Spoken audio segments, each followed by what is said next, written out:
Pernah kepikiran nggak, kalau seorang pemimpin negara membuat janji besar di panggung internasional, apa sih seharusnya tugas para penasihat agamanya? Cuma mendukung aja? Atau justru harus berani mengoreksi?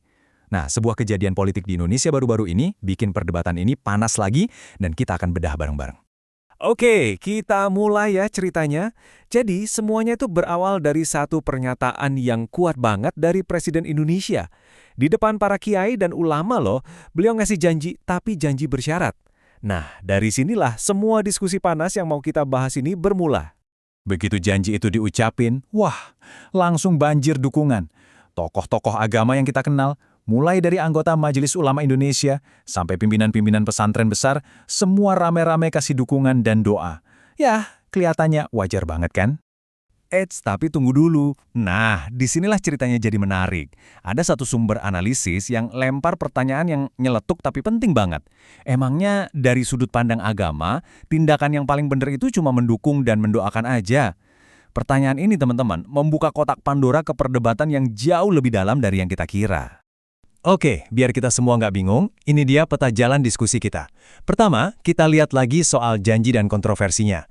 Kedua, kita dalami argumen yang menentang aliansi ini. Ketiga, kita bahas apa sih sebetulnya kewajiban inti para ulama. Keempat, kita tengok panduan dari kitab suci dan sejarah. Dan terakhir, kita akan lihat gimana adab atau etika yang benar dalam memberi nasihat.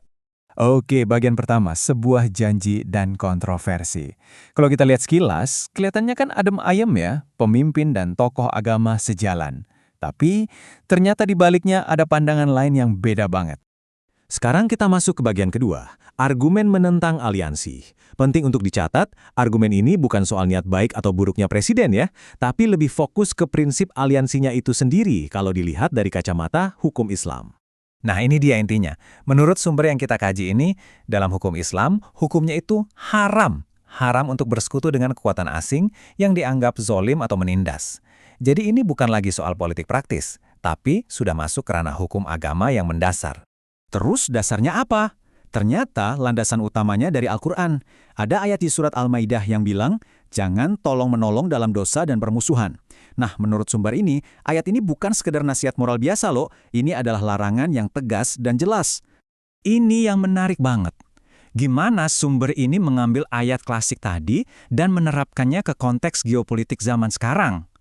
Menurut mereka, bergabung dengan Board of Peace itu sama saja dengan bentuk kerjasama yang mendukung agenda kekuatan besar dan ketidakadilan. Artinya, ya masuk ke dalam kategori yang dilarang tadi. Dan argumennya diperkuat lagi dengan ayat lain dari surat Hud. Di sini, kata kuncinya adalah cenderung. Coba deh perhatikan. Menurut tafsiran ini, jangankan bekerja sama, sekedar condong atau berpihak ke mereka yang dianggap zolim aja, udah dianggap pelanggaran serius. Oke, sampai sini paham ya? Jadi kalau aliansi ini dianggap terlarang secara agama, pertanyaannya sekarang, lantas apa dong seharusnya peran para ulama? Nah, ini membawa kita ke bagian ketiga. Kewajiban inti para ulama. Nah, sebelum lanjut, kita harus paham dulu posisi ulama itu seperti apa. Sumber ini menyebut mereka dengan istilah yang keren banget, warasatul anbiya. Artinya, pewaris para nabi. Ini bukan cuma gelar kehormatan ya. Ini artinya mereka punya tanggung jawab yang super besar sebagai kompas moral dan politik buat masyarakat, termasuk buat para pemimpin. Disinilah muncul satu konsep kunci, muhasabah lil hukam. Apa itu?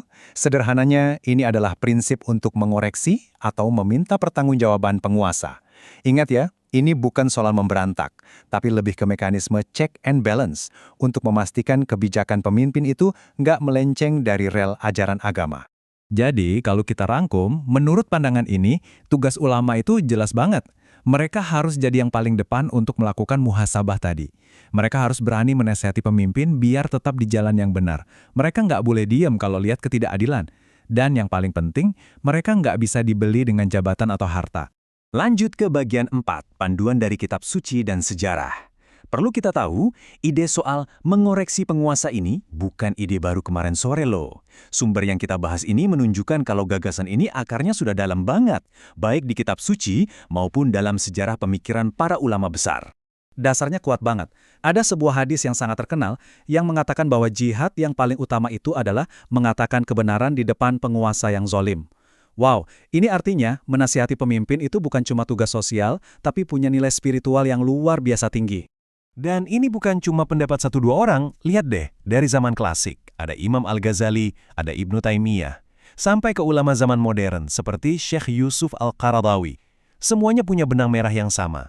Pesannya jelas, taat pada pemimpin itu penting, tapi bukan berarti taat buta. Oke, jadi mengoreksi itu kewajiban. Tapi pertanyaannya, gimana caranya? Apa bisa asal teriak-teriak di jalan? Tentu nggak gitu juga. Nah, di bagian kelima ini kita akan bahas adab atau etikanya. Jadi, ada 4 prinsipnya. 1. Niatnya harus tulus, buat perbaikan, bukan buat menjatuhkan. 2. Caranya harus bijak dan sopan. 3. Harus berdasarkan fakta, hindari fitnah dan provokasi. Dan yang keempat, ini penting banget, harus selalu mikirin dampaknya buat masyarakat luas. Jadi, ini kritik yang membangun, bukan yang merusak. Sekarang, yuk kita balik lagi ke kasus awal tadi soal Board of Peace. Di sini, kita lihat ada 2 kacamata yang beda banget. Menurut tujuan resminya, ini buat stabilitas dan ngurusin transisi pasca konflik. Tapi, menurut sumber yang kita bahas, ini cuma alat penjajahan gaya baru buat mengamankan kepentingan asing dan mengontrol Palestina. Dan inilah kesimpulan akhir dari analisis ini. Diungkapkan dengan sangat gamblang. Menurut mereka, dalam kasus spesifik ini, yang harusnya dilakukan ulama itu bukan mendukung dan mendoakan, melainkan melakukan muhasabah, mengoreksi dan meminta pertanggungjawaban pemimpin atas kebijakan ini. Ujung-ujungnya, semua pembahasan ini membawa kita kembali ke satu pertanyaan fundamental. Ketika iman berhadapan dengan kekuasaan, apa sih peran sejatinya? Apakah menjadi stempel pengesahan, mendukung tanpa syarat, atau justru menjadi kompas moral yang berani mengoreksi dengan nasihat yang berprinsip? Sebuah pertanyaan yang sepertinya akan selalu relevan, terutama buat mereka yang menyandang gelar pewaris para nabi.